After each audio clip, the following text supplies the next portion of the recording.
The Civil War Battle Series. The Battle of Malvern Hill. Confederate General Robert E. Lee ordered his army to make a costly frontal attack against Major General George B. McClellan's wall of artillery. As Confederate General Robert E. Lee and his First Corps commander, Major General James Longstreet, rode together on horseback along the dust-choked Quaker Road from Glendale to Malvern Hill on the morning of July 1st, they stopped to confer with Major General Daniel Harvey Hill, whose division was moving up to the front line in preparation for an assault on the enemy position. As the gray ranks marched past them, Harvey Hill leaned forward to share a piece of information about the terrain where they were to engage once again Major General George McClellan's Army of the Potomac. A member of Hill's staff, the Reverend L. W. Allen, who had been raised in the area, was familiar with the ground where the Yankees planned to make a stand. Allen had told his commander that Malvern Hill was well suited for defense, and McClellan's army engineers would know how to fortify the position. "If General McClellan is there in strength, we had better let him alone," Hill said. The soft-spoken Lee made a mental note of the information, but Longstreet dismissed it, saying, "Don't get scared now that we've got 'em whipped."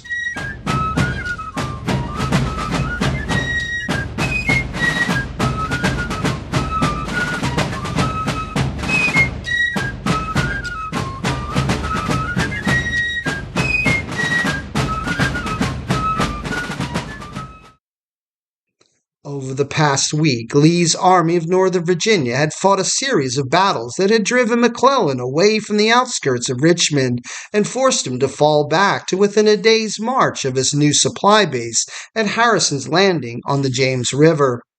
Longstreet, whose troops had been bloodied in those battles, was optimistic that one more fight was more than the Federals could take. Hill had a more cautious attitude. Hill didn't appreciate the South Carolinians' dismissive attitude, but he and Longstreet were on good terms, and so he decided not to argue the matter. Lee and his staff had only one map of the area, and it was a poor one, so the information was important, even if Longstreet chose to ignore it. Hill hoped that Lee would not ignore it. Following the defeat of the Federal Army at the Battle of Bull Run on July 21, 1861, President Abraham Lincoln replaced Brigadier General Irvin McDowell with Major General George B. McClellan, who had achieved minor victories over Confederate forces in the mountainous terrain of western Virginia.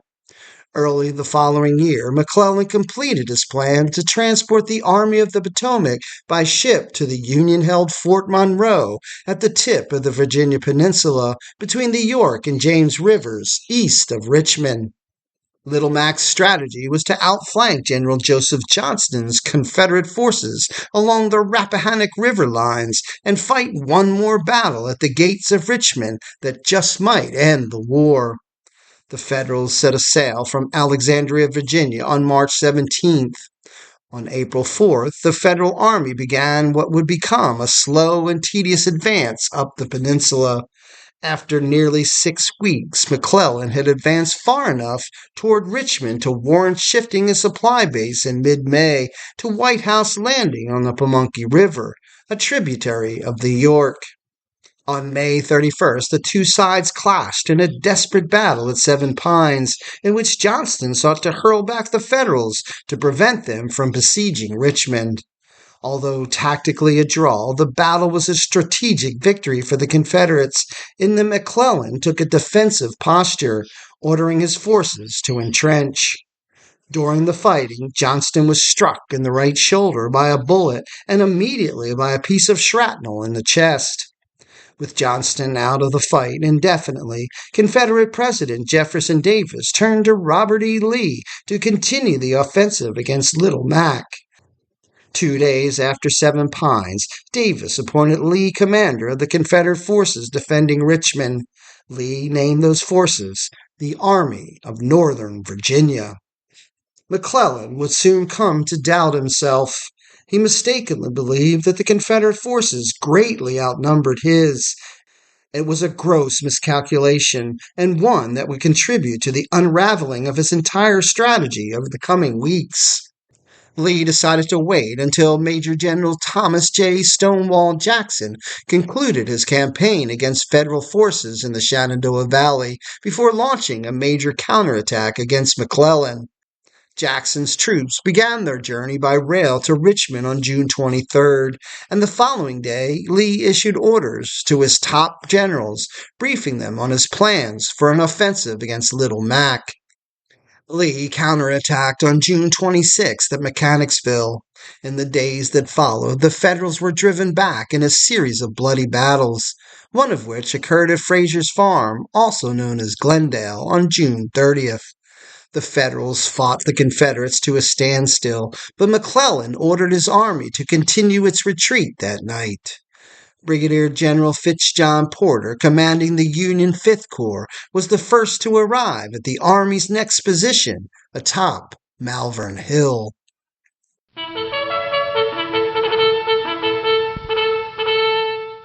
The Confederates awoke the morning of July 1st to find that the Federals had abandoned Glendale. During the past 5 days, the Confederates had forced McClellan to retreat as much as 20 miles. It was a significant achievement, but Lee would not be satisfied until he had delivered a fatal blow to the Army of the Potomac. The morning after the Battle of Frazier's Farm, Lee huddled with his lieutenants over a crude map showing the primary roads on the Virginia Peninsula. It was a shortcoming of the Confederate High Command that Lee didn't have a more precise map showing more of the secondary roads on the peninsula. Lee traced his finger along Quaker Road, also known as Willis Church Road, and told those present, Major General Ambrose Powell Hill, Major General John Magruder, Harvey Hill, Jackson, and Longstreet, that they were to march down Quaker Road and get into position to attack the Yankees one more time. Lee's map did not show Carter's Mill Road, which paralleled Quaker Road to the west. His staff officers discovered the road later in the morning and used it to speed the arrival of part of the army to its proper positions. After the meeting, Lee sent members of his staff to convey his orders to those not present, including Major General Theophilus Holmes, who was on the River Road to the southwest, and Brigadier General Benjamin Huger, who was on the Charles City Road to the west, and, it turned out, unaware that morning that the Federals had abandoned Glendale. Lee believed that the Federals were weary from marching long distances and fighting rearguard actions over the past 5 days. He hoped that the fight that was brewing that day would be different from the others, and that this time he would win a decisive battle that would result in the destruction of McClellan's army. Because Longstreet's and A.P. Hill's soldiers were exhausted from the previous day's battle, in which they bore the brunt of the fighting, Lee directed that they were to serve as the reserve. The main attack was to be made by Jackson and Magruder, whose commands were to be reinforced with additional troops. Huger's division would join Magruder's command, while D.H. Hill would join Jackson's command. Further orders would be issued once Lee was able to make a personal reconnaissance of the field. McClellan had not been present on the field to direct his forces at Glendale, nor would he be present when the fighting eventually got underway at Malvern Hill. On June 30th, he had ridden to Hacksaw's Landing on the James River, which was closer to the fighting than Harrison's Landing. At Hacksaw's Landing, he boarded the gunboat Galena and sailed to observe a mission to bombard some of Holmes's rebels on the river road. It was clear by that time to McClellan's staff that the general had completely lost his nerve during the past week and no longer had the stomach to command his army. Fortunately for McClellan, his corps commanders were well trained and experienced, and they cooperated with each other on the battlefield. McClellan spent the night of July 30th aboard the Galena, but rode to Malvern Hill the following morning to inspect Porter's deployment of the army for the battle that was sure to occur that day. His greatest concern was that Lee would get behind his army and outflank him. The distance between his army and Hacksaw's Landing, because of the James River's course, was the greatest to the east. On that side, the Federals would have to cover a 2-mile stretch of low-lying ground. McClellan advised Porter to place 3 corps facing east and to use the other 2 corps to cover the north and the west. The deployment made sense, considering that the forward slope of Malvern Hill was narrow and only so many troops could be packed into that space. After his inspection, McClellan rode back to the Galena.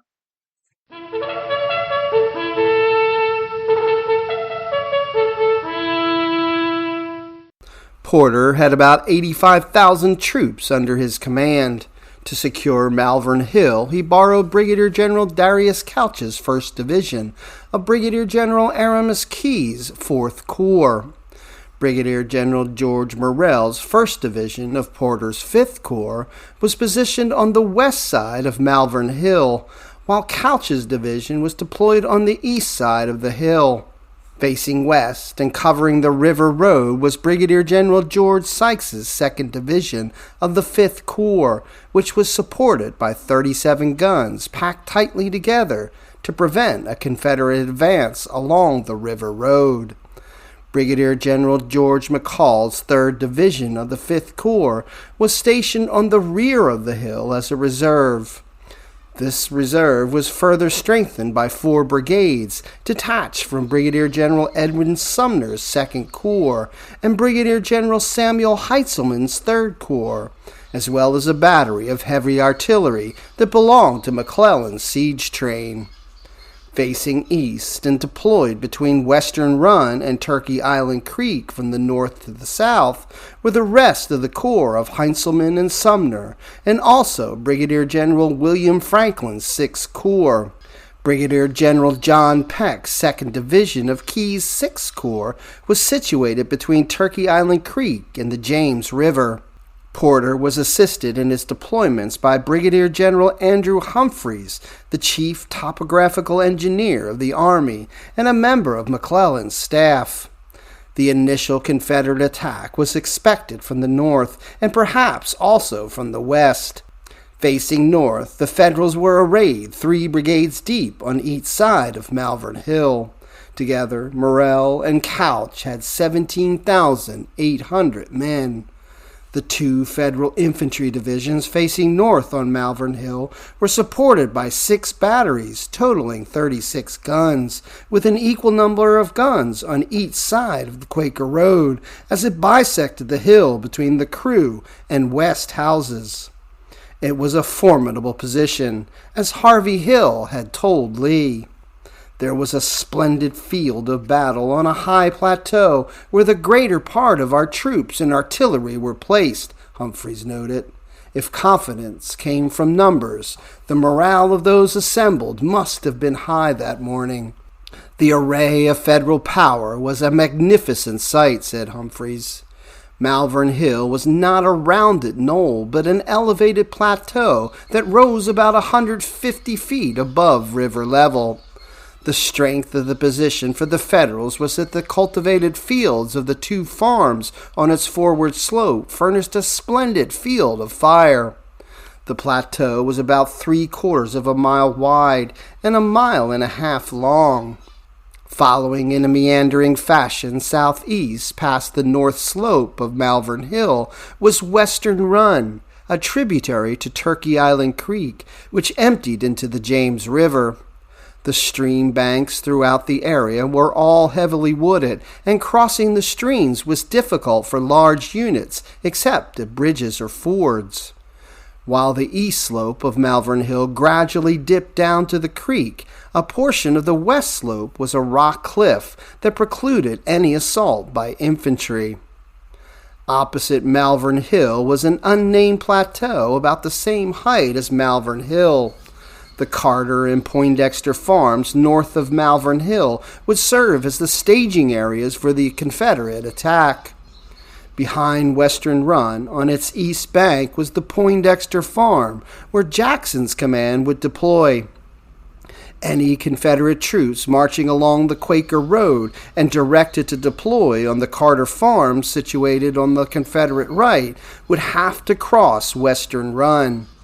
However, those that arrived on the Confederate right via Carter's Mill Road would avoid having to cross Western Run. On the Carter farm, Magruder's command was to form up for an attack. Between the two plateaus was a dip in the landscape about 500 yards long that the Confederates would have to cross to reach the base of Malvern Hill.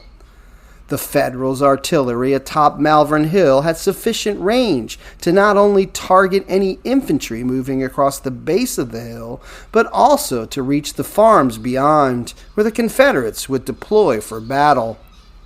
In his morning briefing, Lee instructed Jackson to take the road first and Magruder and Huger to follow him. Longstreet and A.P. Hill were to follow at the rear of the column. Any reconnaissance by the higher command would be handled as the troops were being deployed and not earlier. The reason for this was that we were on a hot trail, wrote Brigadier General Cadamus Wilcox.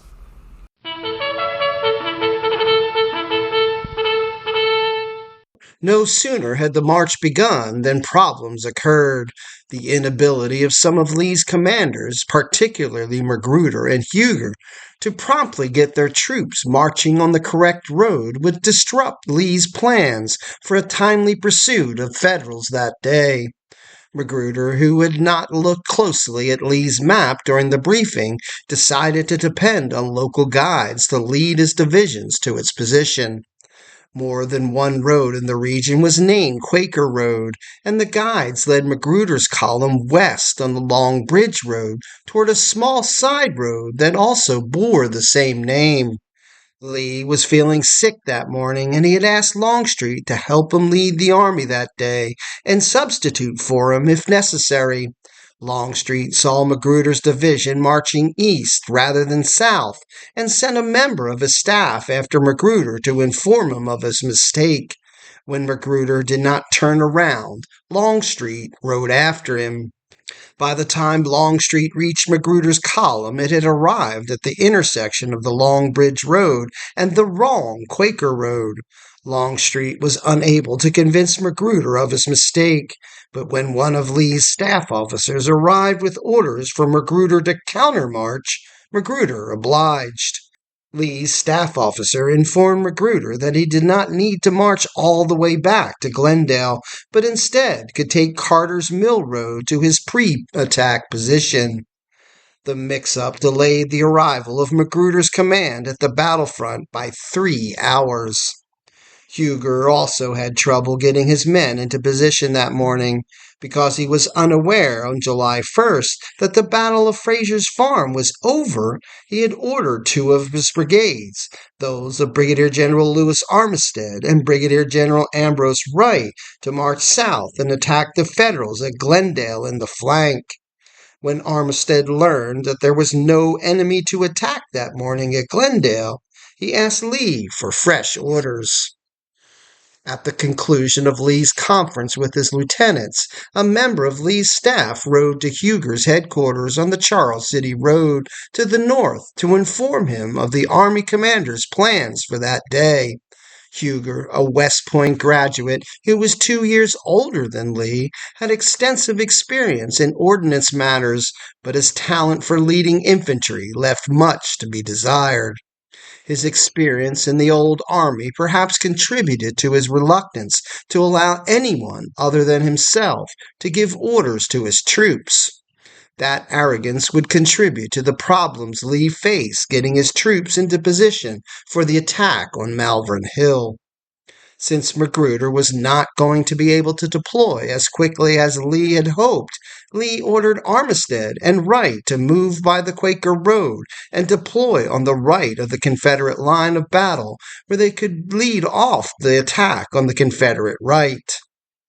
The 2 brigadiers led their combined 2,500 men to the location specified and took up a position behind a ridge to await the arrival of artillery to contest the Federal guns. Meanwhile, Jackson's command, which comprised 4 divisions, began arriving on the Poindexter farm at about 11 a.m. For the coming battle, Jackson's command had been supplemented with 2 new divisions. One of the attached divisions was led by Harvey Hill, and the other was led by Brigadier General William H.C. Whiting. Whiting's men marched at the head of Jackson's column and were the first to arrive at the Poindexter farm, where they took up a position on the extreme left of the army. Major General Richard Ewell's division took up a position straddling the Quaker Road behind Western Run. When Harvey Hill's division arrived in the early afternoon, it halted in the woods behind the Willis Church, behind Western Run. Harvey Hill's division was positioned in the center of the Confederate line, a place that Lee originally had hoped Huger would deploy. Jackson's other division, led by Brigadier General Charles Widener, brought up the rear. Not including Harvey Hill's division in the center, Jackson had 20,000 troops in 3 divisions on the Confederate left flank to hurl at Porter. By 12:30 p.m., Armistead and Wright had their troops in position and were conducting their own reconnaissance of the Federal position on Malvern Hill. They saw a white house with several barns around it at the top of the hill and some other buildings on the forward slope toward them, which were the slave cabins. This was the crew farm. As for the Federal artillery, the guns were nearly hub to hub. Behind them were several lines of infantry. The guns had a clean sweep of the open ground across which the rebels would have to charge to reach them. Harvey Hill, who was making the same observation farther east, saw the same menacing forces. If the line was carried, wrote Harvey Hill, another, and another still more difficult, remained in the rear.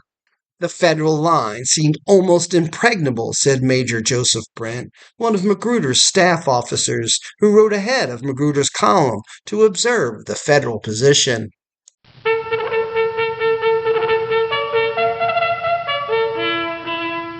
At 1 p.m., the Federal guns facing north toward the Confederate main line began a random but steady bombardment of Confederate forces opposite them.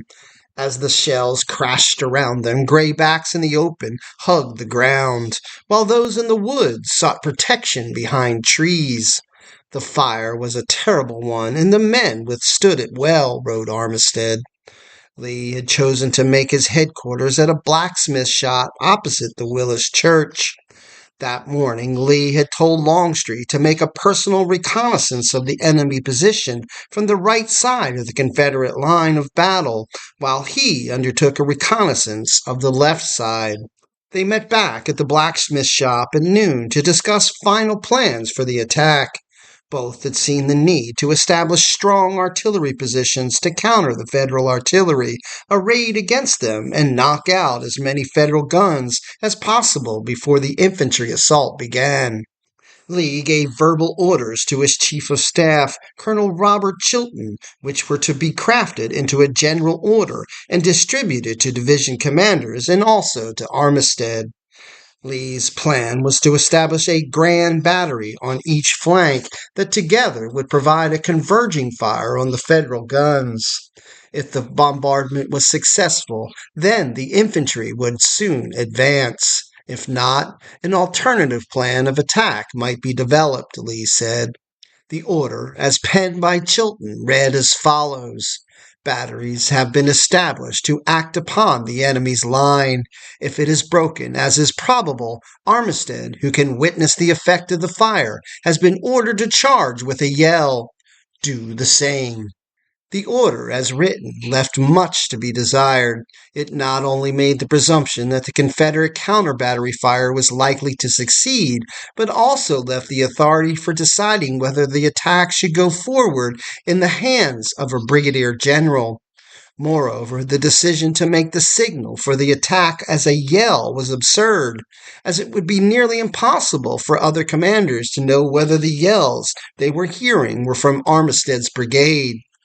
To make matters worse, Chilton failed to put a time on the order to indicate when it had been issued.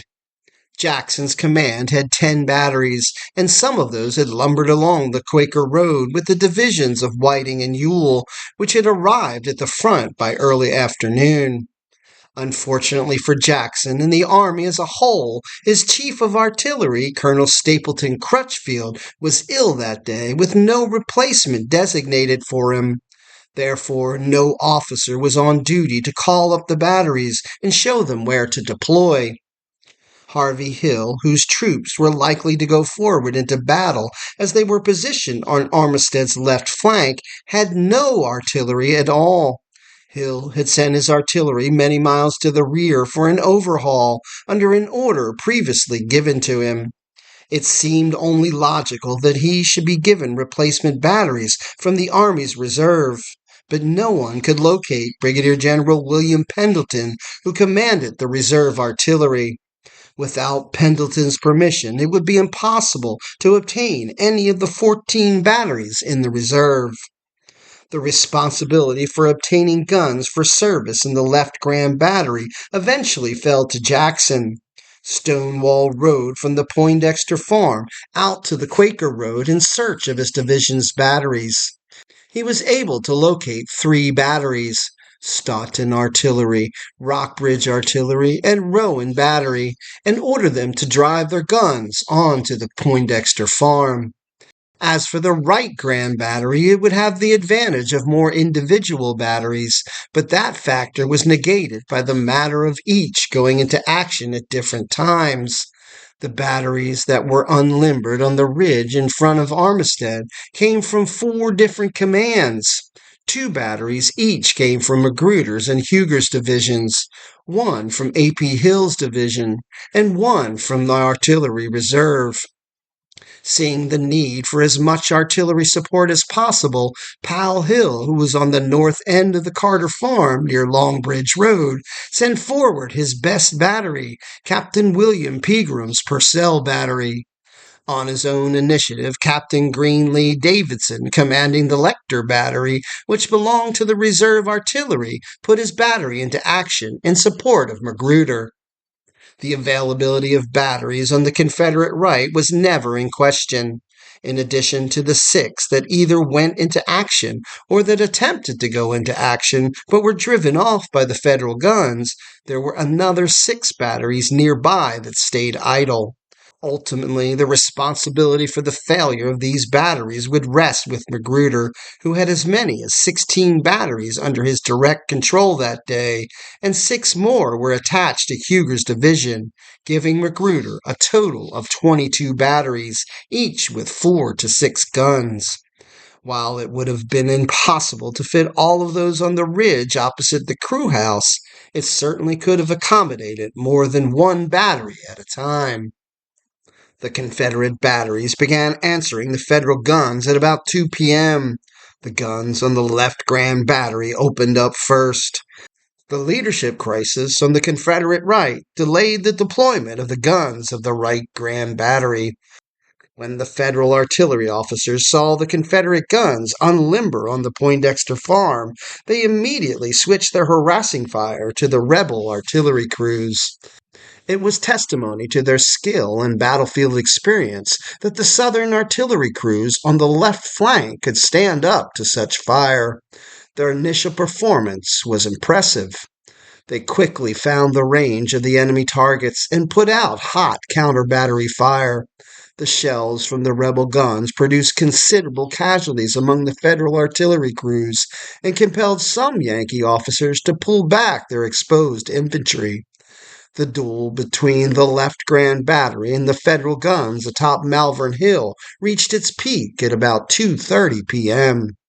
Since they lacked any support from the right Grand Battery, the guns on the Confederate left initially took the full brunt of the Federal batteries atop Malvern Hill. Solid shot from the Yankee smoothbore and rifled artillery sailed over Western Run and landed directly on the 3 rebel batteries that had moved into position. The Federal artillery fire smashed gun carriages, and it killed and wounded horses and men. The Confederate left Grand Battery, despite the valor of the gunners, was of the most fractional nature, wrote Harvey Hill.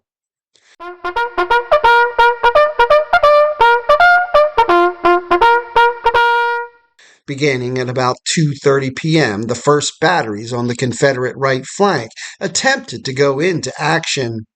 The Federal artillery crews, particularly those in the front of the crew house, turned their guns on the new threat. The Federal artillery fire against the Right Grand Battery was so fierce that no battery could stay in action for long. Davidson, commanding the Lecter Battery, discovered that his battery could stay in action by having the crews load the guns behind the crest of the hill. Once loaded, the men ran the guns to the crest, fired them, and ran them back down the hill to reload. Eventually, Davidson also gave up on the mismatch contest. After 3:30 p.m., other batteries on the Confederate right tried periodically to go into action, but they were driven away almost immediately. The performance of the Federal artillery atop Malvern Hill was flawless and would be remembered by the Confederates long after the battle was over. Federal gunboats participated in the bombardment in the early afternoon, but their rounds fell indiscriminately on both blue and gray soldiers. Porter was furious over this and sent orders via the Signal Corps for the ships to cease fire. The balance of Huger's division, which consisted of Brigadier General William Mahone's Virginia Brigade and Brigadier General Robert Ransom's North Carolina Brigade, arrived on the Carter Farm at about 3:30 p.m. Huger chose not to lead them from the front, but instead remained at the junction of the Long Bridge Road and Carter Mills Road, sulking about how Lee had circumvented him by issuing orders directly to his troops. When Brent finally located him, Huger acted in a petulant manner. Brent told the South Carolinian that Magruder wished to align his units with Huger's division when it arrived, and asked Huger where his men were deployed. "Some of my troops have been moved, without my knowledge, by orders independent of me, and I have no further information enabling me to answer your inquiries," said Huger. While Huger bickered with Brent, Armistead and Wright had watched Yankee skirmishers from Griffin's brigade of Morrell's division walk slowly down the slope of Malvern Hill toward their position. Their purpose was to try and shoot some of the artillerymen manning the Confederate guns. To counter the threat, Armistead decided to launch a limited attack to drive away the skirmishers. For the mission, Armistead called up his three best regiments, the 14th Virginia, the 38th Virginia, and the 53rd Virginia. The soldiers in his brigade had been waiting in the woods behind the ridge where the rebel artillery had gone into action. When the three regiments were in position, Armistead put his hat atop his sword and waved it in a circle as a signal for them to advance. At about 3:30 p.m., the Gray infantry swept over the ridge with their weapons at the trail arms position. Once over the hill, they charged the Federal skirmishers, who, realizing they were heavily outnumbered, quickly fell back toward their main line. During the charge, we encountered a red-hot storm of every missile, wrote Colonel Harrison Tomlin of the 53rd Virginia. Armistead's men advanced about 500 yards, farther than Armistead had intended, before halting to take cover in a shallow depression at the base of Malvern Hill. Armistead had only deployed them to drive the skirmishers off, but the colonels leading the three regiments thought he meant for them to charge the main Federal position. Unfortunately for the Confederates, they quickly became the primary targets of Federal artillery.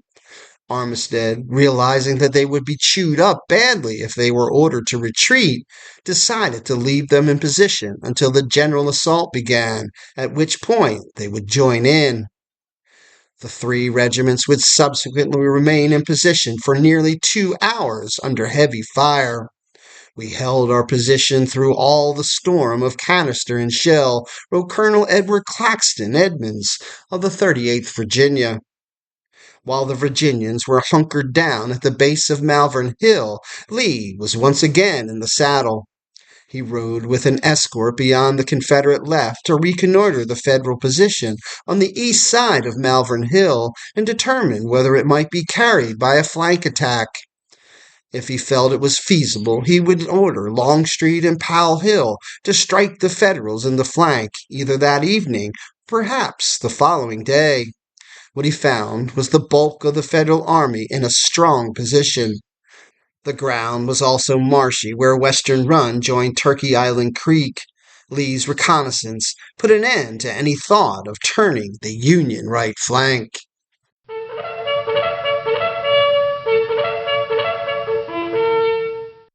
By 4 p.m., the general mood among the high-ranking officers on the Confederate left, including Jackson, Harvey Hill, and Whiting, was that there would be no major attack on the Federal position that day because it was too strong. All present had just borne witness to the skill of the Federal gunners, and it was probably clear to them that the Federals were eager for revenge following their series of humiliating retreats over the previous week. Magruder arrived at the front at about 4 p.m. by way of Carter's Mill Road in advance of his troops and made his own assessment of the situation. A tall and handsome West Point graduate who spoke with a slight lisp, Magruder had served in the Mexican War as an artillery officer and had performed so well that he was brevetted 3 times during the conflict. After the war, he had served as commandant of the artillery school at Fort Leavenworth, where he had shown a taste and flair for pomp and ceremony, thus earning the nickname Prince John. During what would become known as the 7 Days Campaign, Lee slowly began to see shortcomings in the 53-year-old Magruder's aptitude for offensive operations. Still, Magruder was one of his highest-ranking generals, and Lee had enough residual faith in him after the action at Glendale to give him a major role in the fighting at Malvern Hill. When Magruder saw how far Armistead's men had advanced, he mistakenly interpreted it as a small success. When Lee returned from his reconnaissance of the Federal right flank, he received a dispatch from Magruder informing him that Huger's troops had achieved a promising success that Magruder planned to exploit if possible. Lee also received word from Whiting that some of the Federal troops on Malvern Hill were moving back, which Whiting misinterpreted as the beginning of a general withdrawal. Whiting's erroneous observation was probably derived from his seeing some of the Federal infantry taking cover during the brief bombardment by the Confederate left Grand Battery. Although Lee might have been contemplating calling off the attack due to the fact that the artillery had failed to achieve any notable success, he took these reports as good omens. Hoping that Magruder could expand on whatever success had been achieved by Armistead on the other end of the battlefield, Lee sent a dispatch to Magruder with the following order. General Lee expects you to advance rapidly. He says it was reported that the enemy is getting off. Press forward your whole command. Magruder was prepared to hurl 6 brigades at the Federal lines in his initial assault. His plan called for using the 4 brigades of Huger's division and 2 brigades from Brigadier General David R. Jones's division. But when Magruder sent orders to Huger's other 2 brigadiers, Mahone and Ransom refused to move unless Huger ordered him to do so. Since Huger was nowhere near the front, this proved impossible. When Magruder rode back to the Carter farm to bring forward Jones's division, he came upon his own division at the front of the column of troops. Magruder's division comprised the brigades of Brigadier General Howell Cobb and Brigadier General William Barksdale. Prince John ordered them to prepare to assault the Federal position. He also gathered Mahone's Virginia Brigade. Unlike Ransom, Mahone was more than willing to put his troops in the fight, with or without Huger's permission. At 4:45 p.m., Magruder sent one of his aides to Wright with orders to charge the Federal guns by advancing to the right of Armistead's already committed troops. Shortly afterward, Magruder sent Mahone to follow Wright to add weight to his attack. Meanwhile, he sent Cobb forward on the same path Armistead's 3 regiments had taken. Barksdale's Mississippians were farther back and went forward in a later wave. Magruder's first wave had only half the number of men he originally intended. Some of the brigades Magruder ordered into battle that day became pinned down immediately by the Federal guns. Others pushed forward unsupported on either flank, which was the case with Wright's brigade in the first wave. At every step, my brave men fell around me, but the survivors pressed on until we had reached a hollow about 300 yards from the enemy's batteries on the right, wrote Wright. Bluecoats from the 4th Michigan of Griffin's brigade tried to get around Wright's left flank and cut him off, but Wright saw the threat and ordered the 3rd Georgia on the brigade's left flank to change front and engage the Federals. For nearly an hour, Wright's brigade fought Federal infantry in the vicinity of the slave cabins on the Crew Farm. During that time, it suffered heavy casualties from canister fired by a battery of Napoleon smoothbores led by Lieutenant Adelbert Ames of Battery A, 5th U.S. Artillery. When Wright's regiment went forward, the Confederates of Armistead's brigade, who had been pinned down by the Federal artillery, rose up with a cheer, resumed their advance up Malvern Hill. They made a valiant attempt to reach the Federal line to no avail. 6 times was the attempt made to charge the Federal batteries by the regiments of Armistead's brigade, and as many times did they fail for want of support on the left, Colonel Edward Claxton Edmonds of the 38th Virginia wrote in his report. The carnage among the 38th Virginia exemplified the severe casualties suffered by the men who charged into the teeth of the Federal guns. Before the day was over, 8 color bearers of the 38th were either killed or wounded, trying to carry the regiment's colors forward. The lack of support noted by Edmonds was soon to be corrected.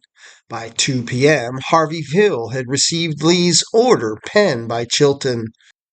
When the Confederate artillery bombardment proved to be a resounding failure an hour later, Hill sent a note to Jackson, under whose command he had been placed, asking Stonewall whether his 5 brigades should participate in a subsequent charge against the daunting Federal position. Jackson's response was that Hill was obligated to follow Lee's orders, since they had not been rescinded. Nevertheless, it seemed madness to proceed. Hill and his subordinates were thinking about where they would camp for the night when several brigades to their right emerged from the woods and with a shout began advancing rapidly up the long slope of Malvern Hill. "Bring up your brigades as soon as possible and join it," Hill said to his brigade commanders. The first wave of Hill's attack consisted of 2 brigades, Brigadier General Samuel Garland's North Carolinians and Colonel John Gordon's Alabamians. The 2 brigades emerged from the woods at 5:30 p.m. in one long line, with Gordon on the left and Garland on the right. Garland's Tar Heels had to cover 900 yards of open ground over neatly mowed fields to reach the Federal batteries. About halfway to their objective, the artillery and musket fire was so severe that the rebels halted, dropped to the ground, and began firing from the prone position, which was contrary to Garland's orders. I sent my acting aide-de-camp to inform Major General Hill that unless I was reinforced quickly, I could effect nothing and could not hold the position then occupied, wrote Garland.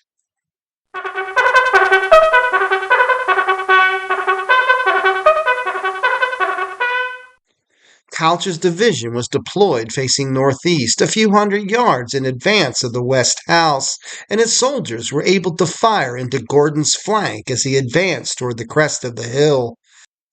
Couch had deployed 2 of his brigades in one line with another behind it in reserve to engage the left front rank of Couch's division, which was held by Brigadier General Enos Palmer's 3rd Brigade.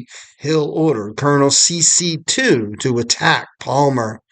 II had inherited command of Brigadier General George B. Anderson's brigade when Anderson was wounded in a skirmish leading his men across Western Run.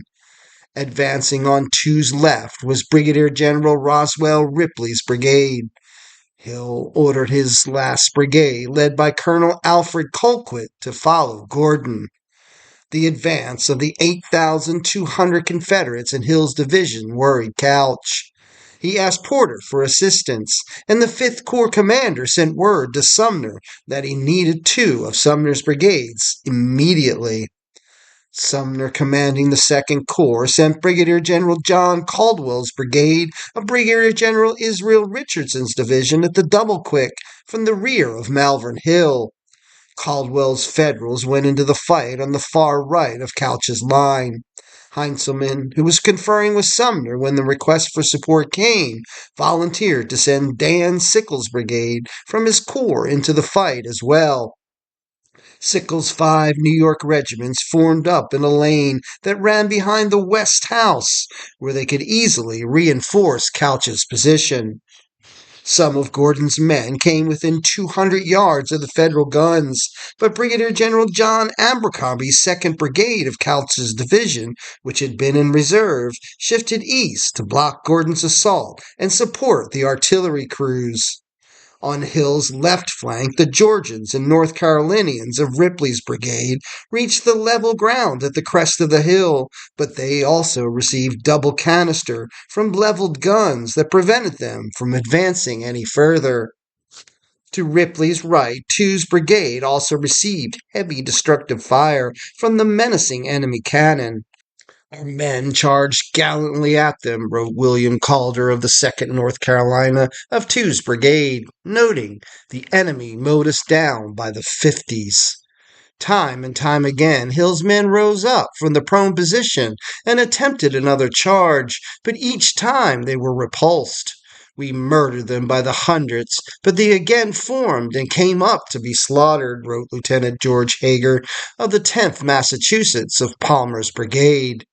Despite the approach of night, Magruder continued to gather troops to reinforce the attack.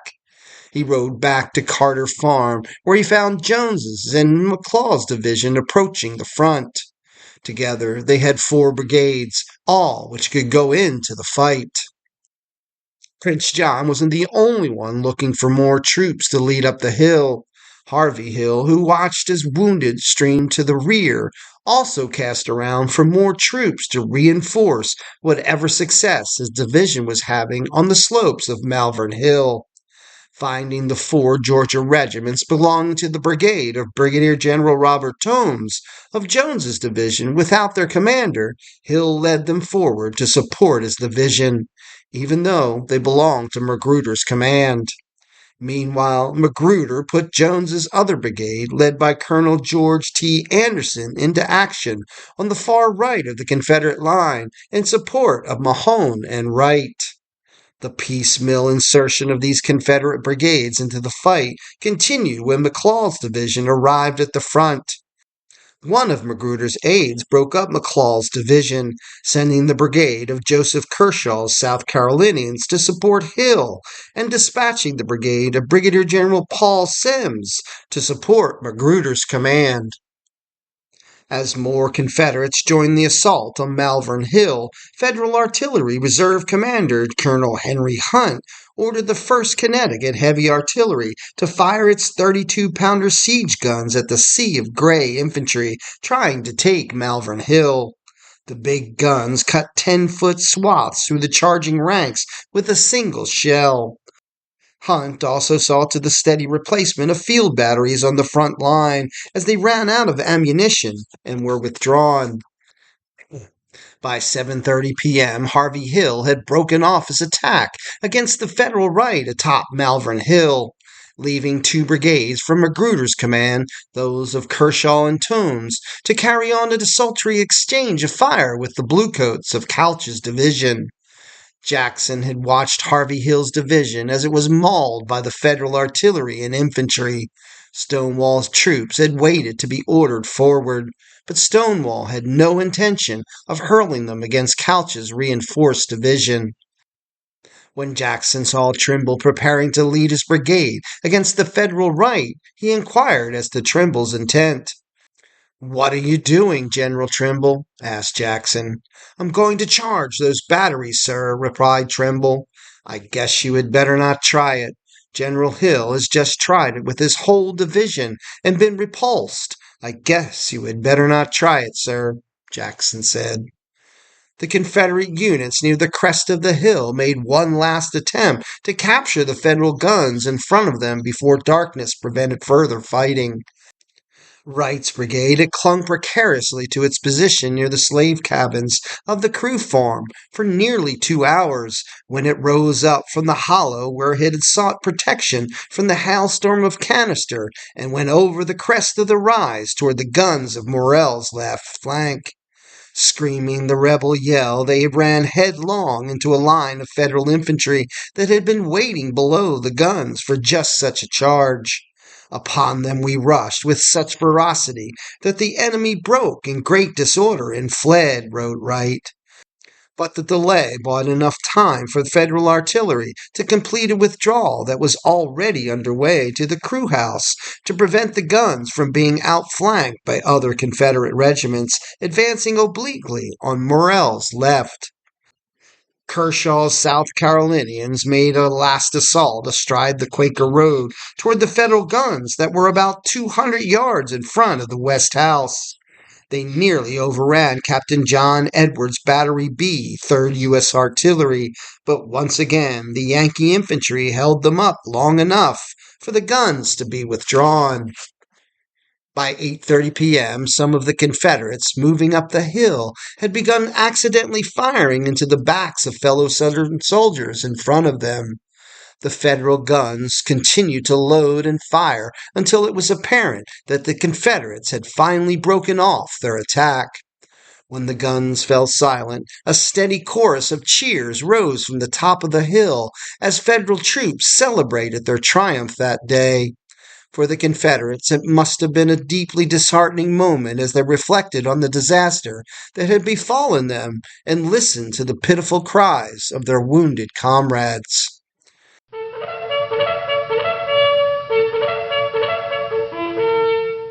There was no shortage of blame and recrimination among the Confederate high command in the aftermath of the battle. Lee asked Magruder why he had chosen to send the troops under his command to certain death for no gain, given the clear advantage the Federals had in artillery. Magruder's reply was that Lee had twice ordered him to attack, and for that reason he had no other choice. Ultimately, the responsibility for the debacle belonged to Lee. He had issued vague orders and relied on faulty intelligence from more than one source. Lee's complaint, which was a recurring theme throughout the 7 Days Campaign, was that his subordinates failed to carry out his orders in a timely manner. Following the battle, Magruder, Holmes, and Huger were all transferred out of the Army of Northern Virginia. Lee's army at Malvern Hill suffered roughly 5,500 casualties, while McClellan suffered about 3,200 casualties. Once the battle was over, McClellan ordered his army to retreat again under cover of darkness. It pulled back to Harrison's Landing, where it entrenched and was able to rely on a flotilla of gunboats for additional firepower. Lee instructed Cavalry Commander General Jeb Stuart to probe the Federal defenses at Harrison's Landing, and Stuart reported that he could find no weaknesses in McClellan's position. Porter had managed to preserve the Army of the Potomac's reputation at Malvern Hill. McClellan managed to keep his army at Harrison's Landing for 6 weeks while he pleaded with Washington for more troops and mulled another advance on Richmond. On August 3rd, McClellan received orders to return his army by ship to Alexandria, Virginia. Despite his protests, McClellan's army was to unite with Major General John Pope's newly constituted Army of Virginia. In less than a month, Pope would meet with disaster at the hands of Lee and his lieutenants. It's your history. Learn it, know it, and love it.